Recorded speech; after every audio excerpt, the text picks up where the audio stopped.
Hello and welcome to another edition of the Rider Rumblings podcast. This is episode 189 with Taylor Shire and Darrell Davis talking all things Saskatchewan Roughriders as we are inching close to another CFL season. And next up on the docket, I guess, is a preseason game Monday in Calgary. As the Green and White will get their first taste of sort of those training camp bubble guys, in my opinion. That first game is always a let's see what you got to the young guys, especially with the game being on the road. So Monday is going to be our first time that we'll see some of those bubble players, Darrell. Yeah, as we're talking about this, they cut 11 guys who we'll talk about in a minute, but they've only had basically as a training camp Sunday when they opened, and they're only getting a week to get ready for this first game, which is kind of strange. In other years, they've had a little bit more time, and I realize that how the CFL schedule is designed to work. There's 3 preseason games or 3 weeks of preseason games, and everybody plays two. But it's just it's idiotic what they've done with the Roughriders. They're making them practice or play the first week. And then the next week, a shorter one, and you can rest as many guys as you want. It's like 5 days between games. And then they get a bye in the last week of the preseason, and then a bye in the opening week of the regular season schedule. It makes no sense. They're going to be 3 weeks without any action for this football team. And this is when you want action. You want game action. You know, you and I have been at enough training camps that you see these guys after 8, 9, 10 days. They really want to hit somebody, especially on the other team. And I know they don't wear pads as much, so they don't get as many chances, and they don't want to hurt their own players. But the schedule just is so silly sometimes, the way this CFL schedule is put together, Taylor. And that I do want to see how they look, and we'll get a bit of a look at some new guys and some veterans, obviously. But then they go into hibernation for 3 weeks, and nobody sees the Saskatchewan Roughriders, the reigning Grey Cup champions, who should be playing the very first week of the schedule. The Grey Cup champs should always open the schedule. They've got to buy. And I don't know who does this. Every year I rant about the CFL schedule. They should just send me a copy before it goes out and let me rant first to them and say, fix this, because this needs fixing. I would agree with that. Well, I'll send a note to the CFL and make sure that you get a copy of the schedule and we can get this fixed, because I agree with you. And I imagine a lot of people listening and watching this would agree with you as well. Back-to-back bye weeks, because yes, everyone was sort of in an uproar about the Grey Cup champions not raising the banner week 1, potentially even in a Grey Cup rematch. Like, those are sort of the easy things that we would just say, let's just do that, right? Yeah. First game of the season, Montreal comes to Saskatchewan and they raise the banner in front of the Alouettes. Like, all of those things are just kind of add to the storylines. That's not even going to happen. We're going to have to wait till week 2, and BC is in Regina. So, again, interesting. The 9 teams is not great for the schedule makers, because you always have to have these bye weeks. But the fact that the Riders, yes, don't play in the 3rd week of the preseason and don't play in the 1st week of the season does not make a lot of sense. Right. And when you want to start the season, you want everybody to have interest in the team. Aren't the first 2 weeks of the season only have 3 games rather than the typical 4? Like, I know they have to have buys. I'm sympathetic with 9 teams. It's a really tough thing to do. But they mess it up so badly that it's so easy to criticize them. And you just do some of the basics. A few years we criticized them because at the end of the schedule, they were playing West versus East games. So we all made a loud noise and said, don't do that. You want the playoffs to be important, especially coming down to the seeding years in 2 years when they changed the playoff format. Make sure that the West plays the West at the end of the season and the East plays the East as much as you can. Of course, you can't all the time, but get those games that really matter down the end of the season. And at the start of the season, when people are looking for the football league to start its playoffs or start its regular season, don't just put 3 games on the schedule. Put 4 there so everybody can see it, and then scatter your buys throughout the season. It doesn't make sense to me. And sometimes, you know, as much as we love the CFL, you think, just do something just logically for a change. And this would be logical, but I never see logic in their schedule making. Yeah, because there's going to be a lot of excitement. Week 1 is here. Like, from the CFL's point of view, week 1 is here. Oh, and by the way, these teams aren't playing. You're going to have to wait another week. Yeah, exactly. Where are the Roughriders? Oh, they won last year. Well, let's just have to wait a little longer to see them. Yeah. Silly. Anyway, so the first preseason game, and it's a good rant because and hopefully they listen to this. Maybe I'll have to send them a copy of this and then get you a copy of the schedule for next year. The roster cuts were made, I guess, the second round of roster cuts. The first one's not a lot of surprises when they made the roster cuts following rookie camp. But as the second round of roster cuts came out on Wednesday, there was, I think, 3 names that surprised me, 2 for sure, including kicker Michael Hughes, who, in my opinion, was the front runner to be the replacement to Brett Lothar.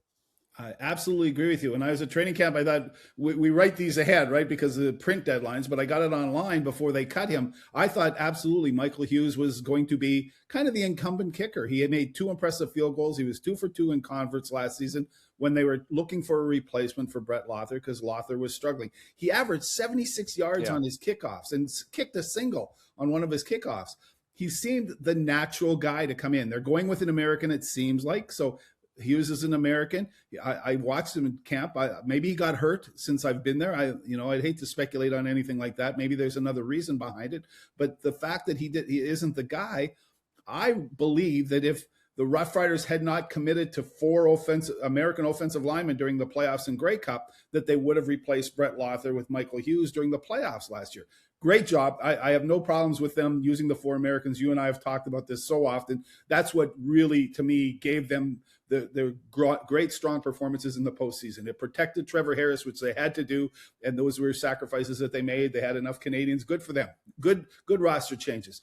But this year, it looked like if they were going 3 or 4 American offensive linemen, that they had space for an American kicker, and Michael Hughes seemed to be the guy. So we haven't asked as of this day. We're recording it the day that they made the cuts.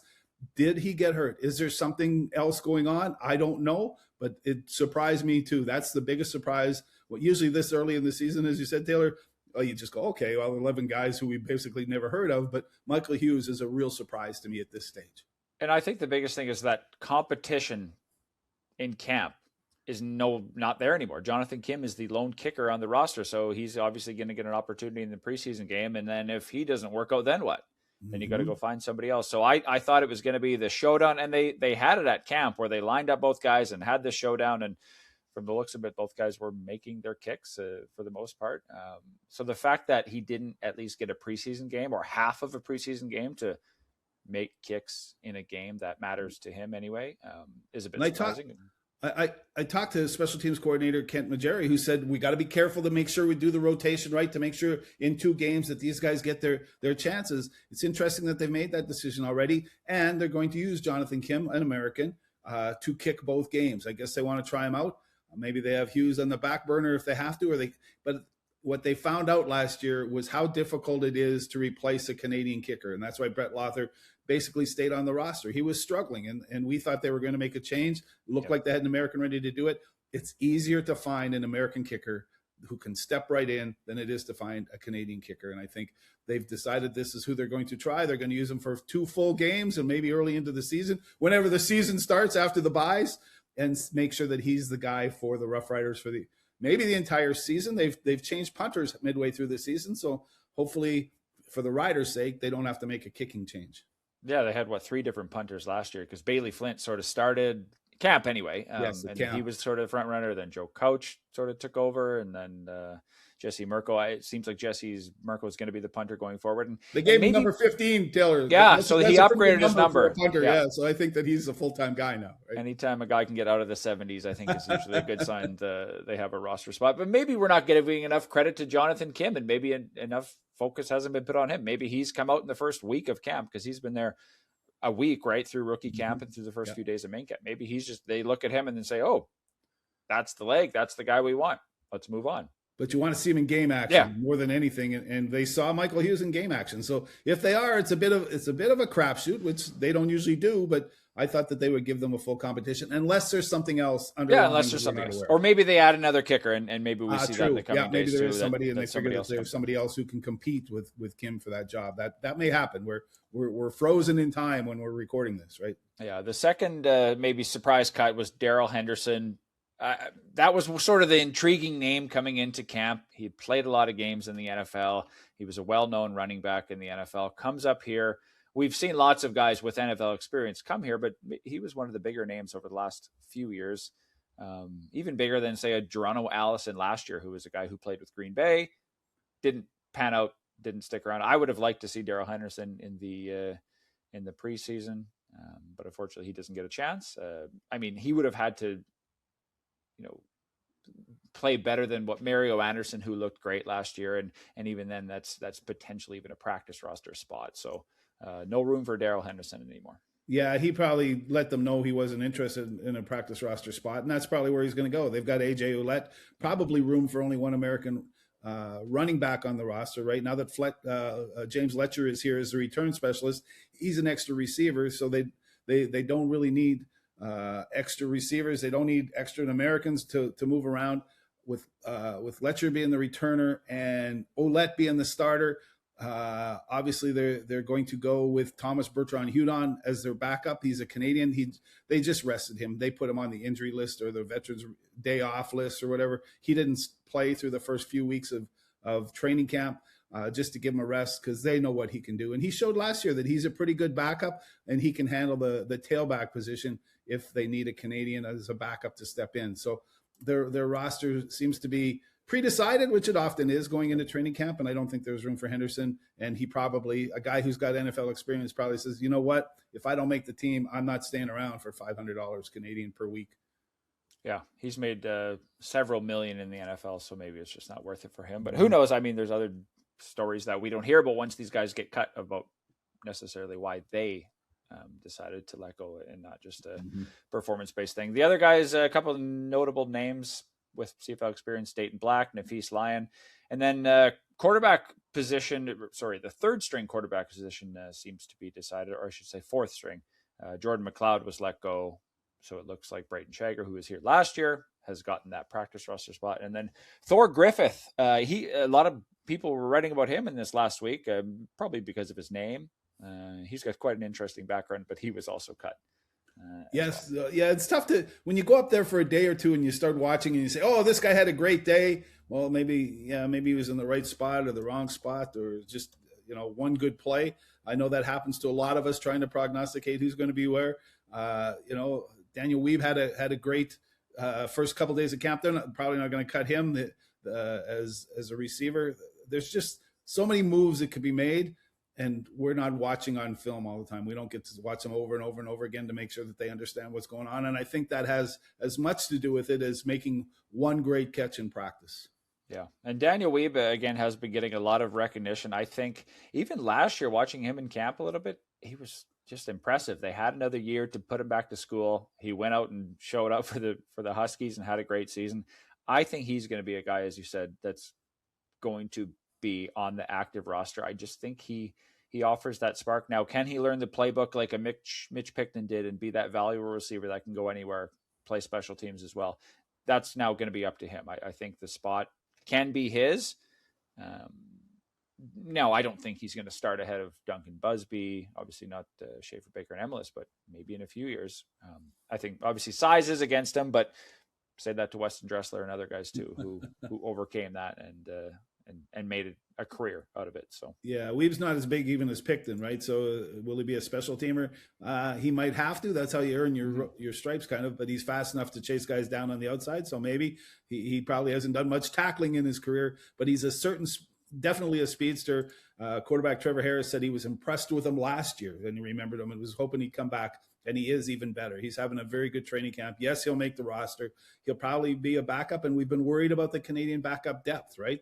They lost Mitch Picton to retirement, lost Tommy Neal to free agency. Ajo got cut for breaking the team behavior policy. So there's room for Weeb, and he's proven that he's worth it. So I think that he's got a spot, and I'm pretty sure he'll get some action this year too. He might be a guy who they rotate in a little bit, and the Rough Riders have been able to do that and develop some pretty good Canadian receivers over the years. Yeah, I guess we are sort of getting ahead of ourselves because I would like to see all of the Weeb, Duncan Busby, those guys in the preseason.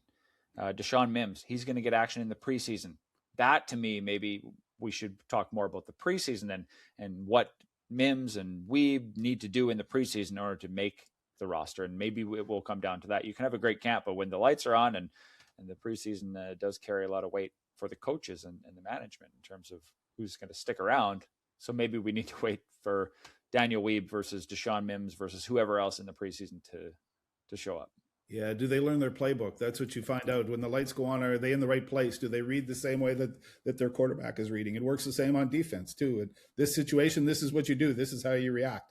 They watch that pretty closely even more so, practice shows them a little bit. Mm-hmm. And if there's guys who seem to be doing all the right things in practice, and they do watch film, they've got a drone overhead keeping track of what everybody's doing. So they watch you. And if you continue to get better and continue to be in the right place during training camp and during especially as you noted, during the preseason games, then they've got a chance. If they break down, there are a lot of guys who aren't the same player when the lights go on for a game. So that's what they'll be watching to make sure that guys like Weeb keep improving and keep being in the right place. So that's what they'll show us in the preseason game. There's only 2 of them, which is tough to make a football team. You've basically made the team even before the preseason games are on, but you can also you can play yourself. It's probably safer to say you can play yourself off the team through a preseason than it is to say you can play yourself onto a team during the preseason. For sure. Lots of talk about guys who are cut. They signed Malcolm Bell, their first-round draft pick. I think that's going to be such a good addition to this team. I haven't watched him live necessarily, but it sounds like he is going to be that sort of replacement for Tavon Campbell eventually, assuming not this year, hopefully not this year for this team. But that's a great addition to the defensive backfield, especially if they want to keep the ratio the same. I think so. And if he can play corner, I don't think there's going to be many Canadians who can play corner the way Tavon Campbell does with that blinding speed of his. But to think that they're trying it that way, and a lot of teams do use a Canadian corner on the wide side of the field because it's such a far throw, even though it's not as far a throw since the hash marks have changed. But guys like Davis Sanchez, who's now on TSN, he made his bones by being a far side cornerback, and he was Canadian in the CFL. So there is a spot for them, and Malcolm Bell might be the guy. That's who they want. Tavon Campbell is basically a dominating player at that spot. So if Malcolm Bell can become the same type of guy, that would be a great benefit for the Rough Riders.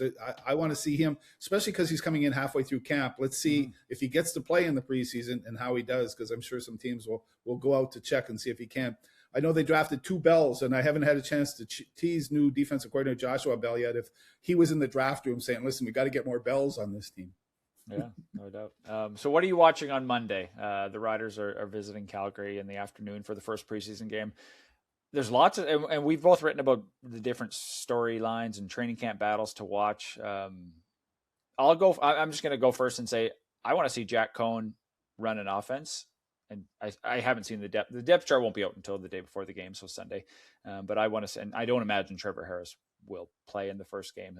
He might see a little bit of time, but I think Jack Cohn will get a lot of the time to say, okay, you're the number 2 guy now. You need to go show us that you have taken a step forward. So I'm kind of excited to see Jack Cohn and throw to a bunch of the receivers that we mentioned before, especially those Canadian guys. Yeah, I would think that they would like to start to put Trevor Harris in a little bit, but you're right. I think just for protections and safety purposes, they won't, even though the timing needs to be worked out. Trevor Harris seems to be, when you watch him the very first day of camp, it's like his timing is impeccable already. So I guess he doesn't need the playing time that you and I think he would need. So, but then there's a month break. It's not like the playing time is going to help in week 2. Yeah, right. As you mentioned. So that's like Trevor plays, and then he's got a month off. So what's the point in even playing him right now? Yeah, really. Isn't that silly? What I want to, since you're asking what I want to see, I want to see the defensive line. I want to see to me, they've lost a couple guys there, Baldonado,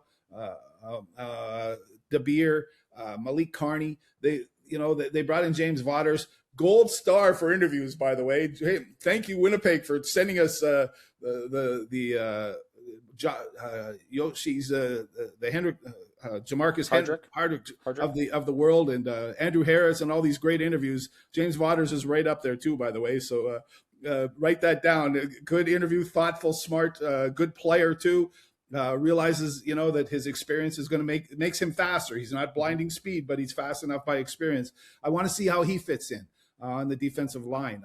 They're missing Mike Johnson's retired and is now the defensive line coach, who is yelling at his players pretty loudly throughout parts of training camp. Mike Rose is still there, but Mike Rose is 33 years old and has played a long time. How do they do? Caleb Saunders is there. He was hurt the first day or two at camp. I haven't seen the last couple of days to see if he's practicing. How does that group meld together? How do they play? Do they get pressure on the quarterbacks? That's to me the part that has undergone the most change in the offseason. There are other parts of the team that have, but that's a spot that I really want to watch. And I think that's one that you'll be able to see a little bit of action and pressure and strength during the preseason. Yeah. I would say behind them, Josh Woods, seeing if he can be that replacement. Again, I don't know how much of these potential starters are going to play in the preseason game, but Josh Woods would be a guy maybe to watch in the preseason game number 2 in Saskatoon the following Saturday. But American receiver, we talked a little bit about the Canadian receiver. I think a lot of eyes will be on that. And then American receiver, I think a lot of guys are going to get opportunity. And that I always sort of, it seems like you can make a team easier on offense than you can on defense in the preseason. Big play can sometimes. That's really what I mean. There's oftentimes more big plays, and sometimes the defense isn't on the same page because they're all trying to learn the same thing, especially in the first game. So quarterback to receiver, big play. There's going to be a couple of American receivers to watch. And then offensive line. Again, I don't know what they're going to do in the first preseason game, but who's going to win that left guard position? Will it be an American? And then they'll push the Canadians out. I think Eric Anderson is probably the guy that I think I want to see the most. Can he have a good game? And can he replace Zach Fry? Or do they maybe want to switch that to leave it in an American spot like they did last year and then say Ali Sad starts at defensive tackle to help out with the ratio, a Canadian. So there's a bunch of different things that I think potentially are still in the works. And certainly lots to see. Again, the second preseason game usually carries a little bit more, or has a little bit more starters or potential starters in it, but lots of guys to watch on Monday, the first one. Yep. And then 5 days later to the second one, and then forget about the Roughriders for half of June. Go on vacation for 2 weeks. Yeah. Mm-hmm. What an idea. What a schedule. All right. Well, that'll do it for episode 189 of the podcast. Thanks as always, Darrell, for joining, and we will talk next week after we see the green and white in action for the first time. Thanks, Dale.